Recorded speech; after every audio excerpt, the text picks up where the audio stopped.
Olá! No programa Memórias do Pampa de hoje, vamos saber sobre o Forte de Santa Tecla e a importância para Bagé. Vamos também saber os reais motivos por que ele foi queimado e arrasado. De origem espanhola, o Forte de Santa Tecla foi mandado ser construído pelo governador do Rio do Prata, Dom Juan José Verti Salcedo. Seu objetivo era assegurar o domínio espanhol na campanha do continente de São Pedro, sob seu poder desde 10 anos antes. A construção demorou até as vésperas de ser destruído pelos portugueses. As muralhas foram erguidas em barro calcado e as construções internas eram de pau a pique cobertas de palha. Os armazéns para maior segurança contra incêndio eram cobertos de couro. O forte era pentagonal, com 4 meio-baluartes. Ao sul ficavam os fossos e o precipício, para dificultar a escalada dos inimigos. A região era contestada pelos portugueses e pelos espanhóis, a nossa região toda aqui, tá? E o Santa Tecla já era um antigo posto das missões jesuíticas lá de São Miguel, que era o limite sul da estância de São Miguel. E aqui, segundo dizem, consta, existia uma capela com o nome de Santa Tecla, que era frequentada por alguns índios missioneiros quando vinham para a região das missões. Nesse meio tempo, depois os portugueses foram rechaçados nessa região várias vezes, até que o Verti Salcedo, governador de Buenos Aires, ordenou uma invasão dessa região a fim de conquistar Rio Pardo, que é uma importante cidade, né, do interior do Rio Grande do Sul, às margens do Rio Jacuí. Como dizer, é bom lembrar que nessa época isso aqui tudo era um grande vazio, né? Não existiam ainda sesmarias, não existiam estâncias, então era uma zona totalmente militarizada e vazia. Em função da penetração portuguesa na banda oriental Uruguai, o governador de Buenos Aires, Juan Salcedo, parte com a pequena tropa para Coxilha Grande, em 1773. No início de 1774, ao chegar em Santa Tecla, posto avançado da estância de São Miguel das Missões, ordena ao engenheiro Bernardo Lacoque a construção de uma fortaleza em local estratégico para o controle das tropas que cruzavam a região. Verti Salcedo, em 1773, resolveu tomar Rio Pardo para estabelecer a fronteira até a região do Rio Jacuí.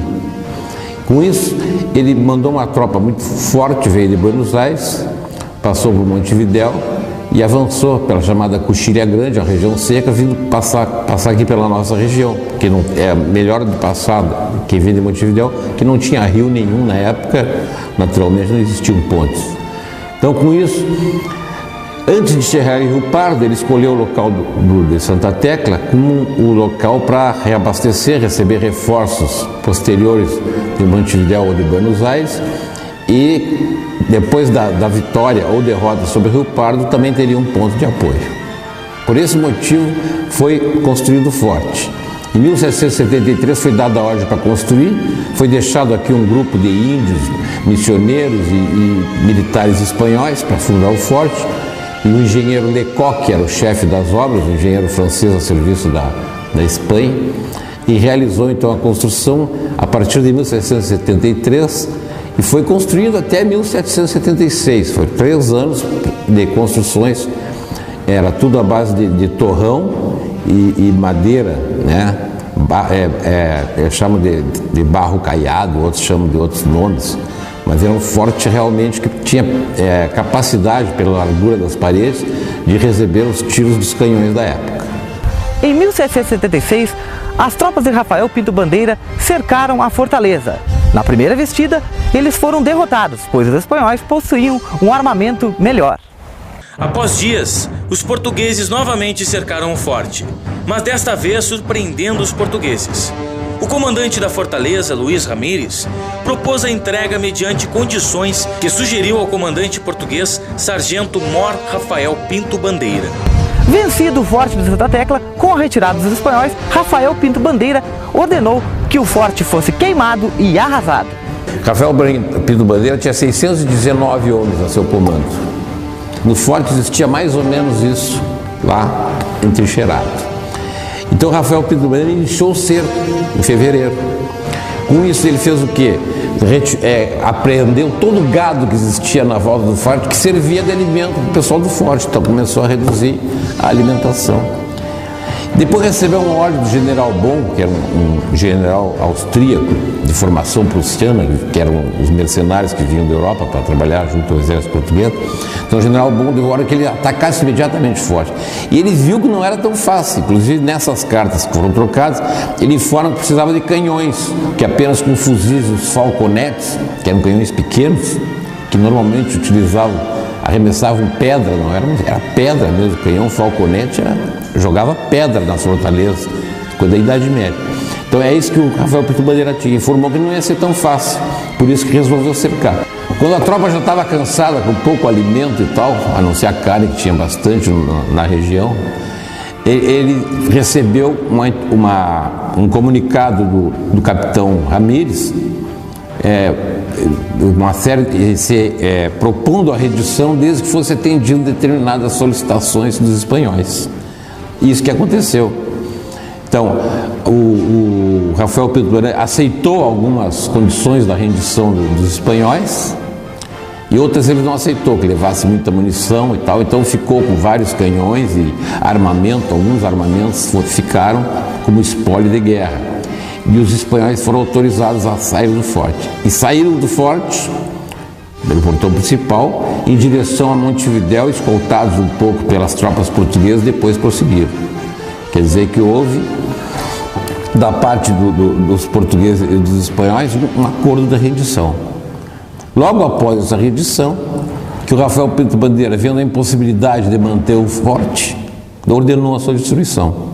Devido ao Tratado de Santo Ildefonso, o Forte de Santa Tecla é reconstruído pelos espanhóis em 1778, onde ficou sob o domínio dos espanhóis por 23 anos. Mas novamente, em 1801, os portugueses atacam o forte e, sob o comando de Patrício Correio da Câmara, integrante das forças de Rafael Pinto Bandeira, destroem e queimam a fortaleza. Deste dia em diante, o continente de São Pedro teve domínio português definitivo. Mas por que o nome Forte de Santa Tecla? Isso é o que vamos saber agora. O nome do forte se originou de uma santa chamada Tecla. Sua conversão ao cristianismo ocorreu no ano 45 d.C., pelas pregações de Paulo, o apóstolo, de quem recebeu o batismo. Santa Tecla é venerada no dia 23 de setembro. Devido a santa ser considerada protetora e devota na Espanha, os espanhóis homenagearam-na com o seu nome, criando então o Forte de Santa Tecla. O Forte de Santa Tecla permanece na história como um importante marco para Bagé. Por isso, é uma memória que jamais deve ser esquecida. Até a próxima!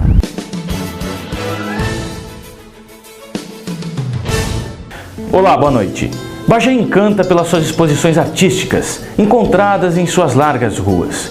Isso pela paisagem que a arquitetura clássica europeia dos prédios antigos formam. Também pela notória beleza histórica registrada em cada canto do seu território.